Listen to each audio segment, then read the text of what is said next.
Welcome back to Guru Talk. I'm Dave Palumbo, and today we are going to be joined by our good friend, Guru Ameen Alai, and a special guest, Jim Tamagini from Boston. And we're going to get some, I guess we're going to learn about your story, Jim, because you have a pretty good one. You know, you started training back in the 80s, and you were one of the guys responsible for introducing Paul Demayo and Mike Matarazzo to the gym culture. Is that true? Is that a true story? That's 100% true, Dave.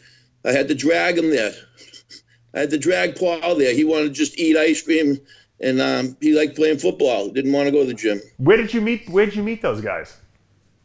I met Paul because my mother was a high school teacher at his high school in Malden. And I got a part-time job there, and I used to watch the football games. And when I saw him, I saw the potential.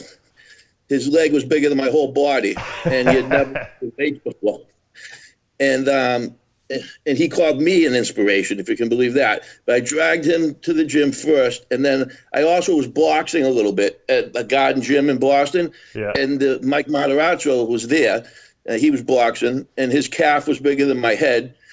And so I figured I'm going to drag this kid to the gym too. So it was pretty much almost at the same time period that I got them both to go. And then they caught the bug, and it was downhill from there. That's crazy. But were you guys, did they acknowledge your friendship, through their career in getting him there? Always, yeah. I mean, but Paul, I don't know if you saw the picture that I'll put him up on the screen. Yeah, we put it up. He said that I was honored when he gave me that as a present. But it all started out very, very good. They were obviously, I taught them everything I knew. They responded. You can see how they responded. They were tremendous at the beginning. So now you were pretty big yourself. How come you never really followed through with the bodybuilding to a higher level? Got to the point when we all were out in California, and I knew I didn't have the genetic potential. So I went back and went to law school and became an attorney. And they followed on their pursuit with bodybuilding. I just realized that I didn't have the genetics. Right. And I wasn't going to put that kind of time into it. I did okay with local shows, but, I feel the same way. Who was the crazier of the two? Would you say, was it Matarazzo? Because I know Matarazzo had a really bad temper. Obviously he came from the fighting background. Right. Well, when I met Mike, he was collecting money for some loan sharks in Boston. So they tapped into that side of him, and nobody wanted to not pay when Mike knocked on your door. Yeah, I would imagine so. Yeah, and the bigger he got, the more they wanted to pay. They were paying what they didn't know because they were scared of him. Yeah, I can imagine. But Paul was crazy too. They were both crazy. Right. Do you think that that California lifestyle was not good for them long term? Like when you look back in retrospect. I don't know if the Boston lifestyle was any better. Really? They could just, yeah. I mean, the Boston lifestyle for them, they might have been more healthy out in California, to be honest with you, because they didn't have the plugs that they had here. Paul might not have come to the demise that he did if he had just stayed out there. I'm not sure. Right. So I don't know if it was actually the lifestyle. Yeah, obviously Mike, succumbed to poor genetics in terms of his heart. He did very well out in California, actually. Yeah, you're right. Yeah, he knew. He knew, because his father had a heart condition. He knew that was a risk. But you know how it is, that you're invincible at first. Mm-hmm. When you start out, you never think anything like that's going to happen. Yeah. Was it kind of like weird that both of those guys that you kind of brought to the sport are gone now? Is it like kind of like almost like what the fuck happened? It's surreal. I honestly can't believe sometimes that they're gone, because we were so close. We were together every day. We moved out there together. We lived together. We ate together. We trained together. And some days I can't believe that they're both gone. That's the most surreal to me, that they're both gone. Who trained harder, Mike or Paul? I say that Paul trained harder and Mike could diet harder. I So would when it agree comes with to that. getting in shape, I would agree with that. Paul would cut any possible corner in terms of dieting. But it was more that there was no heavy duty. Let's put it that way. It was more long. It was long workouts. Long workouts. And there wasn't a great deal of weight or intensity. I mean, Paul got to the point where all he squat was 315. Period. The end. Never put a fourth plate on. And his legs were that big. 315, man, and he'd stop at 12, 15 reps. And I told him, listen, you're not going to win Mr. Olympia, okay? Just blow those fucking legs up and sell courses and just capitalize on the positive thing. But he wanted to be more symmetrical, so he just cut way back on his leg training. Right. At what point do you think that Paul kind of lost his way, in the sense that the drugs kind of took over his lifestyle? Because, I mean, this guy had potential to be, a top 5 Olympian for sure, maybe Mr. Olympia. I mean, if he had the Jay Cutler mindset, he certainly probably would have been Mr. Olympia or close to it. The first time I knew we were in trouble, Dave, was when he said to me, Jimmy, you got any perks? And I'm like, why? He goes, I got to do cardio. I'm like, come again? What? He goes, God damn it, I hate doing cardio, but if I take a handful of perks, I can do it forever. And when that sunk in with me, because obviously I had my demons too, or he wouldn't be asking me for perks, right? So it kind of blew my mind that to do cardio, you talked yourself into you had to do a handful of perks. And I'm talking a handful of perks. A handful, right? And not one, right? A handful he was doing. This is exactly also what happened with Titus too. Titus was doing bumps of cocaine when he competed against Dennis Newman at the USA's, and I had to get him off cocaine addiction, but I didn't realize, because I was too young, I didn't know about Nubane addiction.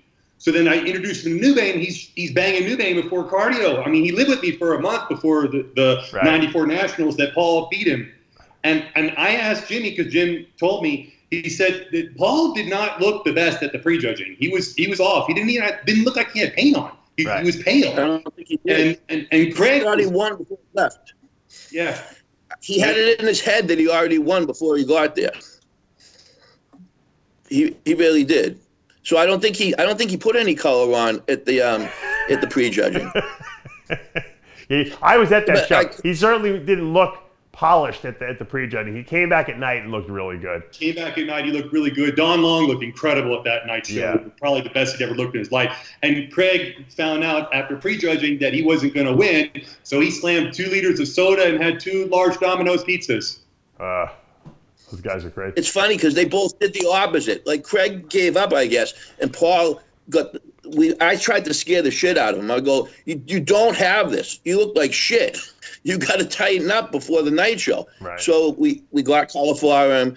We were like a band of misfits out there because we didn't know our way around. Anywhere we went besides Boston, that's the only place we knew how to get from point A to point B. Was that when we were lost all? And Chris Aceto was helping him at that point, right? With his diet? Yes, he was. Yeah. Yep. So. But it wasn't. I don't know if it was as regimented as it is now. Yeah. When he's helping people. Was Paul not listening? He listened to himself. Another lunatic. Now, when Paul started getting into Percocets, which then obviously we know progressed to heroin, was that when you kind of got hooked into the whole drug scene as well? Yeah, right around the same time we all did. Yeah, we had one mutual friend that had access and was able to get things for us at the right price and always had it. And so we were all succumbing. Back then, we didn't know what a problem it could be. It didn't seem to be, addiction wasn't as rampant back then. And you didn't have people dying like all the time. Right. And so we were kind of oblivious to the fact that it could get that serious. Is that when, is that other friend, a mutual friend of ours in Connecticut? I know who you're talking about, but no, it's another person from Boston who's actually still around. Oh, okay. Yeah. Yeah, he's there's a lot unknown. of people in that chain of drug dealing back in the '90s. There, it seems like. Now, when did you know Paul really kind of got carried away with and he got into the heroin? At what point did that happen? Did you guys lose touch at that point? We didn't lose.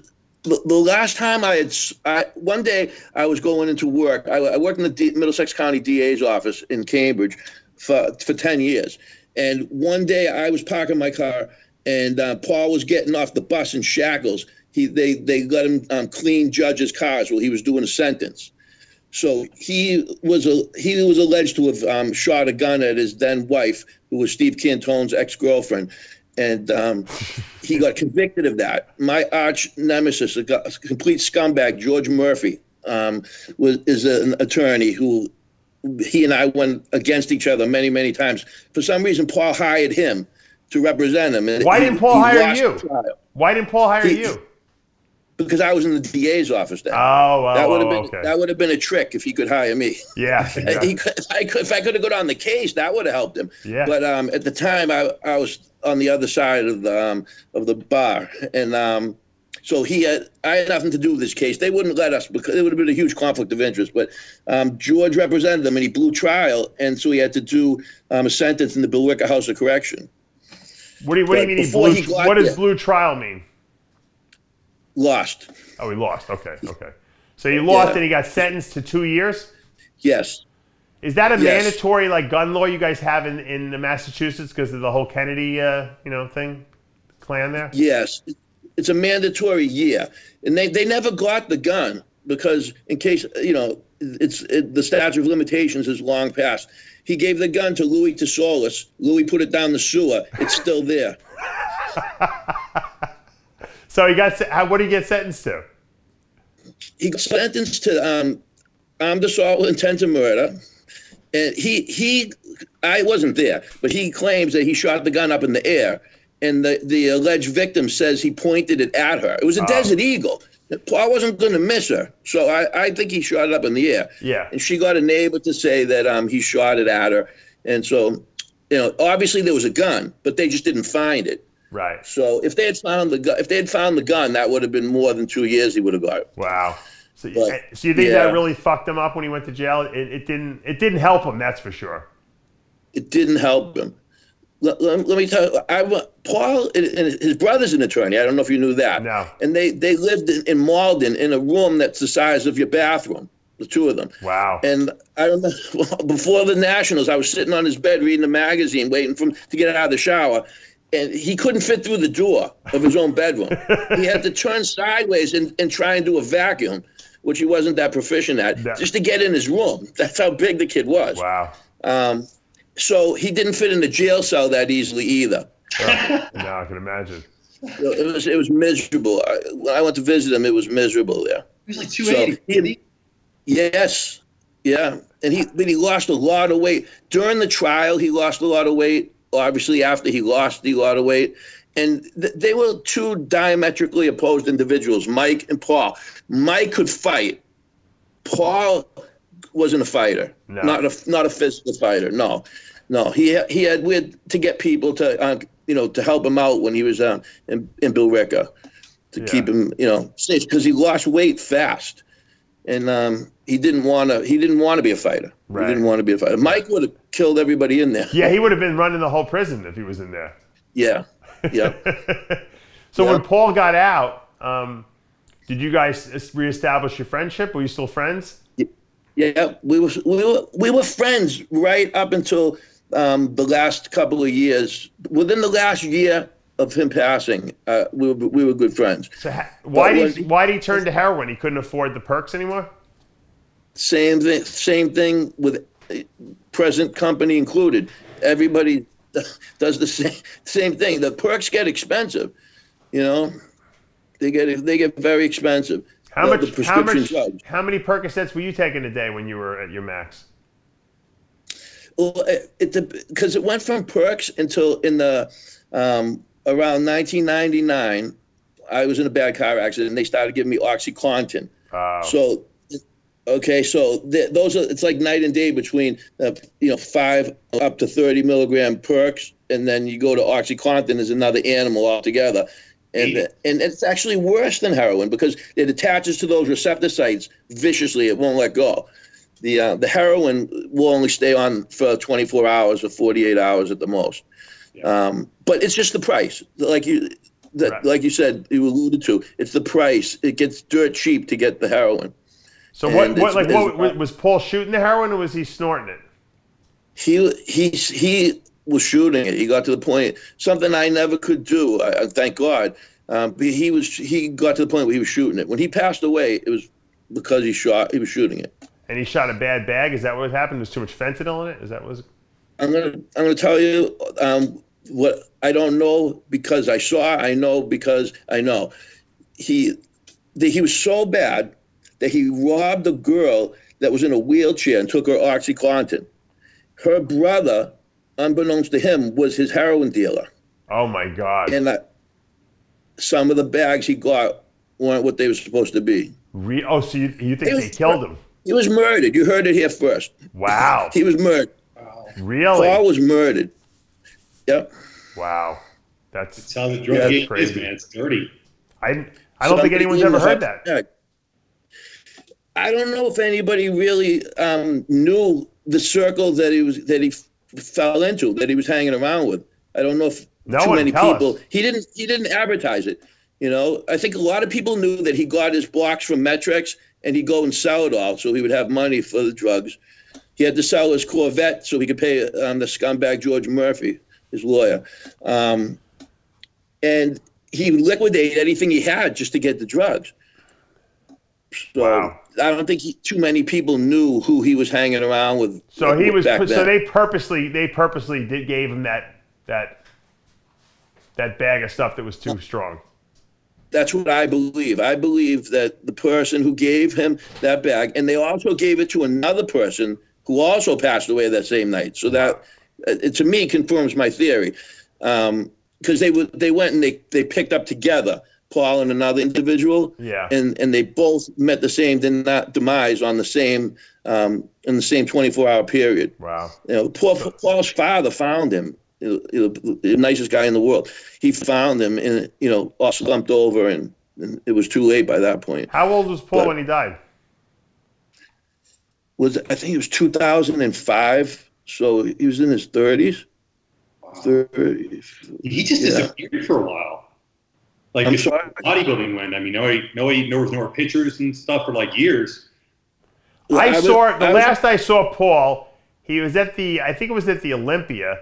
He was Trevor Smith, may he rest in peace too, had a booth for nuclear nutrition, and he was trying to get Paul back into the industry, and Paul was at the booth, and him and I talked for maybe about 15, 20 minutes, and that was the last I ever heard from him, really, And how was he then?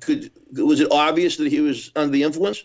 I mean, he didn't seem overtly like whacked out of his mind, but he didn't seem like the same Paul. I knew he was kind of like a little out of it, but I'm sure he was on something, but it didn't seem like he was, he looked big, he looked like he was, like he had put a lot of size on again. And he said he wanted to, he wanted to compete again, but I just think that, it wasn't meant to be, I mean, he never stopped training. The only reason he would stop training is if he ran out of drugs. As long as he had them and he was feeling good, he trained like an animal. That's crazy. He was always in the training. But if he didn't have them, same with me or anybody else that was under the influence, you wouldn't get off the couch because you just didn't feel good. You needed that little motivation, Now, how long were you on heroin and all these opiates? Because it seemed like it's been a very long time that you've been on and off these things. And the first time I would say my addiction began in 1999, I was in a car accident on my way to work in the morning. A guy ran a stop sign and broadside of my truck, and it turned over. And I didn't have my seatbelt on. I went out the door into oncoming traffic and hit by another car. Wow. I lost my spleen. lost my spleen, tore my patella tendon on my left knee, had my right ankle reconstructed, and I was out of work for 7 months. And during that time was the first time they prescribed me OxyContin. And so I think that's where it began.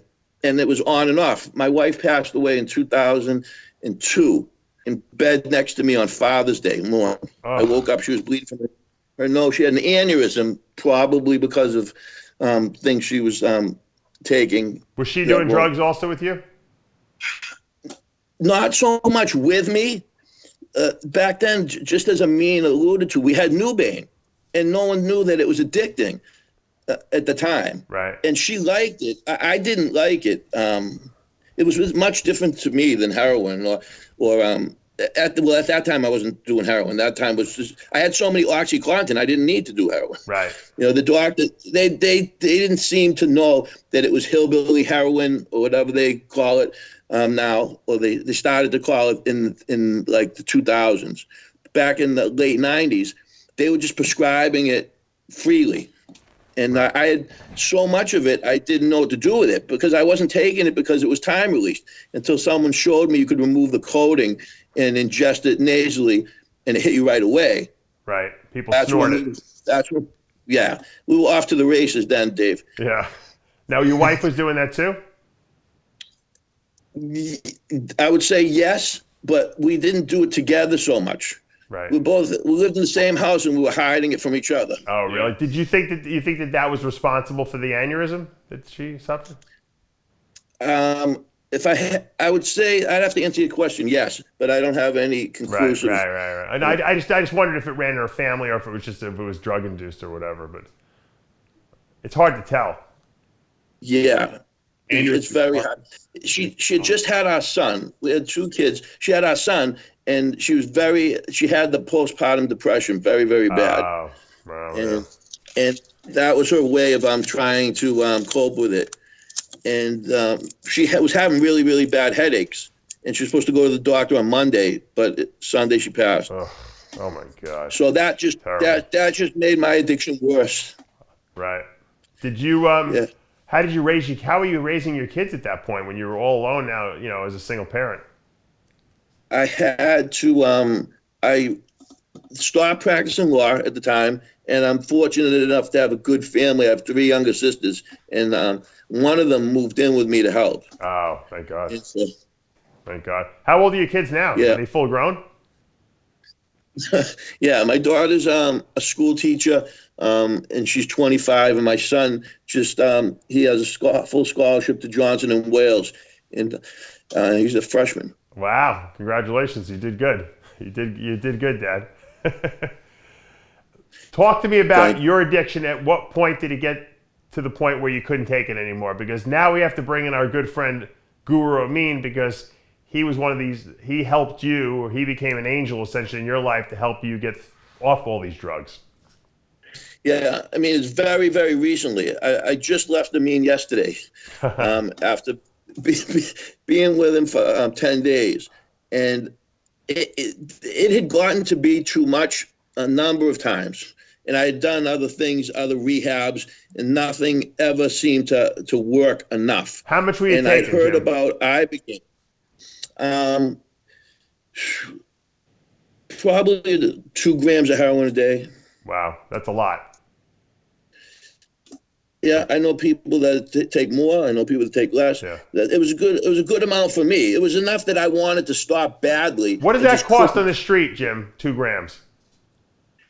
Well, I'd get them in 5 grand increments. Yeah. And so I was fortunate that I could get it for $100 for 5 grams, but no one else can. Not too many other people can. So But that's still a $300 a week habit, right? Oh yeah. I know someone right now who has a 5 gram habit a day.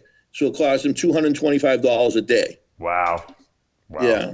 That's crazy. So, I mean, when Jim contacted you, explain to me the synthesis of what went on after that. Because I heard you got back to him in 10 minutes, he told me. Yeah, I got back to him right away because I knew I could tell the desperation in the email. I knew how he felt. I'd been there. I not with heroin, but just trying to get off the fentanyl patch and just struggling, and just in the past with Nubain and other things. Just I understood what he was going through, and it just was one of those things. Everything just kind of lined up. I felt kind of connected to him because of his being also like a guru in bodybuilding to help the top guys too. So we had so much in common, and knew a lot of the same people. And I said, really, this is the best time. Come now. I didn't have any other time. I said, come now. And so he got on a flight the next day. I tried to get on a flight the next day, but something didn't happen. But then the next day he got on a flight and he came over, and I started treating him right away. Wow. And what was it, 10 days you treated him for? It was about 7 days full. 7 days, yeah. He left. He had a couple of days he was fine. He just wanted to hang out for a little bit. And you did the Ibogaine treatment you had talked to us about in a previous show? Exactly. So it's evolved from what I told you about before into a whole other way now. It's basically I inform the people where to get it. They get it, and they come to me, and then they stay in an Airbnb or a hotel very close to where I'm at. I come to their hotel. I don't leave them for several days. And there's the Ibogaine experience, which shuts down all the receptors, and then there has to be a lot of positive encouragement and retraining to get the person's psychology back to the point where they don't blame themselves for the addiction and all the things that, because he's a bodybuilder. He's got a strong personality. A lot of times you want to blame yourself. Why did I get addicted? Why did all these bad things happen in my life? So there's a lot of mental coaching that comes in afterward. And I think he wanted to stay a little bit longer for some of that. Right. Jim, what did you experience while on this Ibogaine treatment? Walk us through some of the tough times and what it did for you and what you felt in terms of relief and I guess the ability to get off this drug in such a short period of time.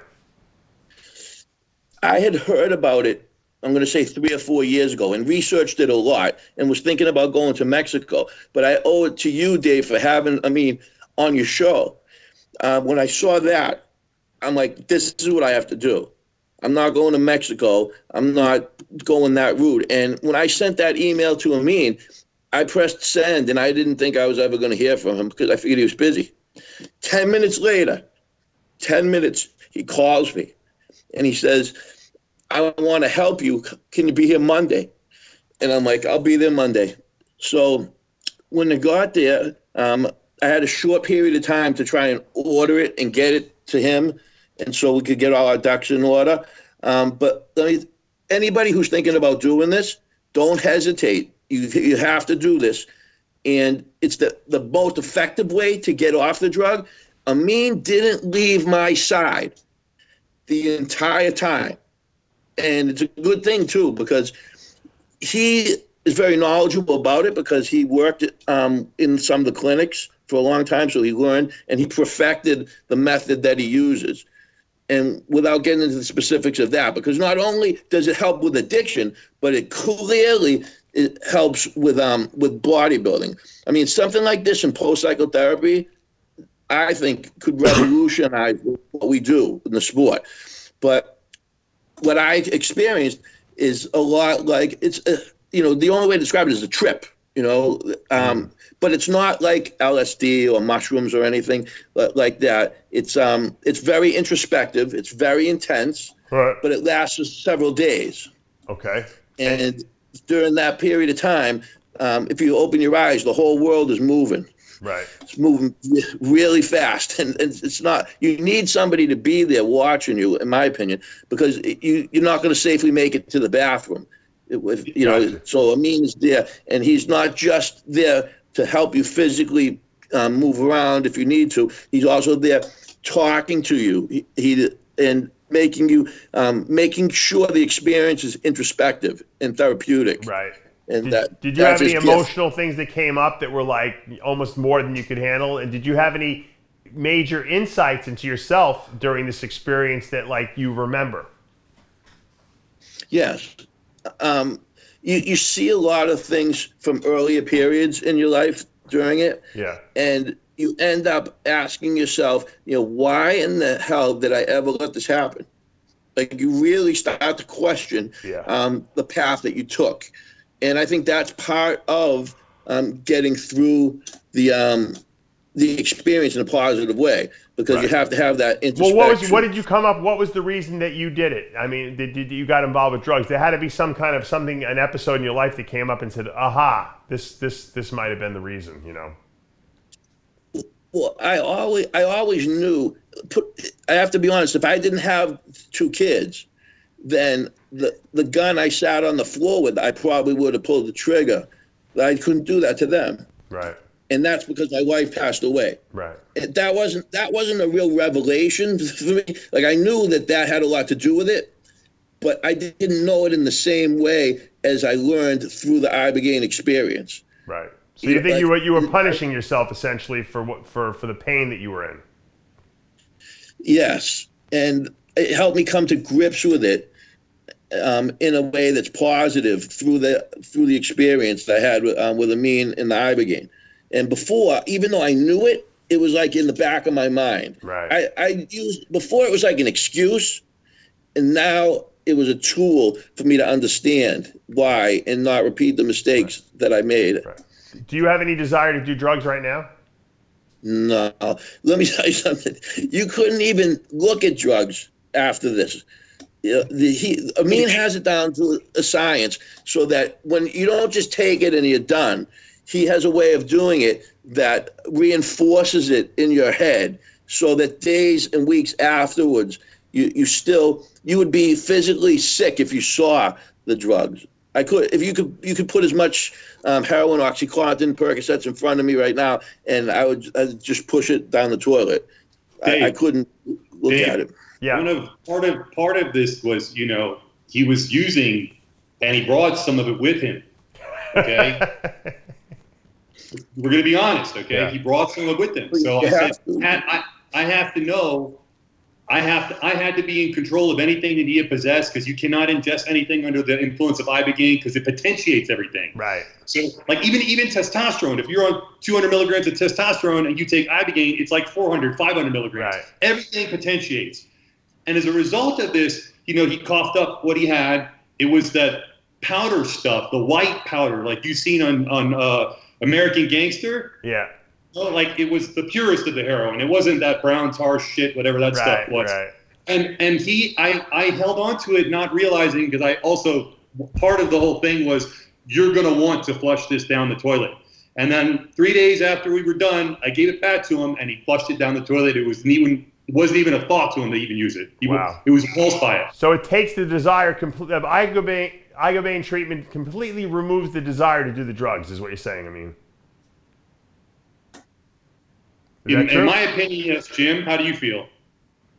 It strips. All I can describe it as it strips the receptors clean, so that it's like when I was 12 or 13, and I never smoked cigarettes, but if you had a cigarette, the first one, do you like it? No. You have to keep making yourself smoke a few until you get addicted to the nicotine. I couldn't even smoke the first cigarette in that analogy. I couldn't take the first pill. Right. You don't have the desire anymore. It takes it away completely. And talk about potentiating. I think a good example some people might be able to relate to is I would take kratom sometimes to get energy to go to the gym. And I think the first time I ever took kratom, 5 or 6 grams I would take, and that would be the amount I would always take, 5 or 6 grams, maybe 7, depending on the brand, strain. If I took 6 grams when I was with Ameen, would throw up. Couldn't do it. 1 gram, Dave, now does what 7 grams used to do. Right. I don't even know if I could take a full gram right now. Right. 1 gram, and that would be the same with anything. Right. If I can feel like a quarter of a cc a test, like I'm afraid I'm going to get gyno. When before I was making 1,500 a week. Right. That's what I did in my sleep. I couldn't do. Right. Everything has to be. Don't you think this is a good time period to not do any drugs whatsoever, since you're so clean inside that you don't need anything? Just enjoy. Right. No, I agree with you. But I still want to test the waters. Well, yeah, don't test any waters. You almost killed yourself. Everything Ameen, no, not with narcotics, but everything Ameen said ends up being true. In other words, he tells you when you're going to go to the bathroom, what it's going to look like. Yeah. He pretty much everything is spot on. Yeah. But I still didn't believe that 1 gram of kratom would feel like 7. I didn't believe that. Right. But it does. Now, I mean, does he have to do the ibogaine again, or is he cured now? So for the most part, he's cured. Okay, and I'm gonna say that boldly because it's amazing how effective this really is. But it's not what they do in Mexico with a 1-day treatment. I mean, he was here for 10 days because we did some small boosters over a couple of the other days, so you don't come down hard off of it, and at the same time, it finishes doing the job that you did on your own self for years. It gets rid of all the built-up receptors from all the drugs that you've taken and from your whole mentality. Because your mentality is also a part of the reason why people fail to be able to be clean or to need a substance. Just simply adjusting that mentality in one whack doesn't always happen. And that's what I realized too. It takes a little bit more time than what they do down in Mexico, and that's what I've perfected. And I realized after working down there, like I told you from the last show, and having a lot more experience with it. The question was where can you get it, or how can you do it legally, and how can I help people without getting in trouble? And the way I found it, and as a former person working in the district attorney's office, to tell you that if I don't give anyone the drug and I don't possess the drug, then I don't break any laws. Okay, they're coming to me, and all I'm doing is basically comforting them while they choose on their own to use it. Right. When they contact me over a phone call, I pretty much let them know where I got it from. Right. And I understand. I don't tell them how to get it. I just say, this is how I got it. Right. And that's all I say. Now, let me ask you this question. If someone else, if there's other people watching this that have addictions that want you to help them, is that something you're available to do? Are you charging for this? How's this working? I got to tell you, man, after doing this, the best way for me to handle everything that I'm going through in life right now is to help other people. Yeah. And I understand how that is, because it's just the reality of life that we've got to. This is the reason why I came out about this in the first place, because it did such a great job with me that I felt like I had to share it with other people. And I know with depression and even with people with diabetes that have used it, everything really changes. So I am helping people now. And now that I figured out how to do this legally in America without people having to go to Mexico, I'm doing it here. I wasn't able to travel to the Olympia because of my eye. Right. My retina was detached. But that's part of the reason why I have people come here. And it seems like I have everything I want here. All the food that people need to eat when they do it, they could go there. If they want to go to Armburst with me or see some of the people that train there, they can. That's only 20 minutes away. Right. All of the things that, reset if you were bodybuilding and get back into, if you want to bodybuild again and want to do it the right way, you could do it the right way without having the type of mentality that makes you addicted. Like Dave, you were never addicted to steroids. No. Right? No. Okay. But there are some people now, I mean, let's face it, they can't get off this. No, they're mentally relaxing and cruising, and they can't stop taking it. They have a psychological problem, and that's called addiction, and that's what this stuff cures, cures that psychological disorder. It's amazing, but you know what, Jim? You're a very good case to prove, Ameen, what Ameen told us on the last show, and I believe you. Actually, Jim and I met.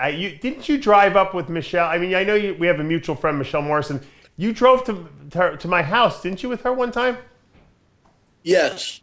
Yeah, it was a long time ago. Yeah, long time ago. I remember meeting you. It was probably 10 years ago, at least, right? At least 10 years ago, probably more. And I would see you at the New Englands every year when you with guest pose. Yeah. When I posed for Jimmy at Dakota's, Yep, exactly. Yeah. So we had met over time. Usually, you were very focused on your guest posing. Yeah. So, but I remember when you came up to the house though, and we spent some time together. Yep. So, were you using back then or no? No, not back then. No, because you were pretty clear-headed there when I met you that time. I remember. Yeah. Yes. Yeah. Things didn't get ugly until after that. Yeah. All right, well, guys, this was a great success story. I got to thank you, Jim, for being so honest, coming on the show and telling us the Demayo and Matarazzo stories, and then, of course, your story, and, of course, Ameen, for being, the kind of guy you are to help a random stranger who called you up. And I think that, if you're willing to do this for other people, I think that it's a wonderful thing you're offering. And how can people get in touch with you if they want to, how have you helped them in this situation? Yeah, they want to email me at Guru GuruAmeenSIBO @gmail.com. Okay. So GuruAmeenSIBO @gmail.com, or you can reach me on my website, GuruAmeenAlai.com. Right, and obviously you're doing coaching and contest prep as well. But this is, we're just talking about people who are desperate. They're addicted to drugs. They think that they might, wind up killing themselves, and they want to get off the stuff. You obviously have a solution maybe that might be better than some of the other solutions out there. I think that pharmaceutical drugs are a dead end for depression, and I think that Suboxone and methadone are a dead end for drug addiction. And basically, this is the cure. That's my opinion, and I'm sticking to that because it worked for me and it worked for Jim. There's several other people that I've helped also who are now were bodybuilding and so forth. Jim's just wanted to come forward because he met you before, and you guys knew that. Yeah. And his story is so amazing. But there's several other people. I just didn't want to make a lot of videos about it because I think RX Muscle's the spot for this, so that a lot of people know. Depression, especially depression from years of steroid use, and anything, whether it's drug, alcohol, cigarettes, nicotine, even marijuana, the psychology of depression or addiction, anything that has to do with that, you spend a week with me and your life will change. And I just have to have the time available to do it. And right now I'm grounded because I can't fly, so I have the time. All right, there you go, guys. A great story from Jim, and a success story at that. And we have to thank Ameen for that, and for joining us once again on Guru Talk, the show where we talk about topics that aren't available everywhere else. I'm Dave Palumbo. We'll see you next time.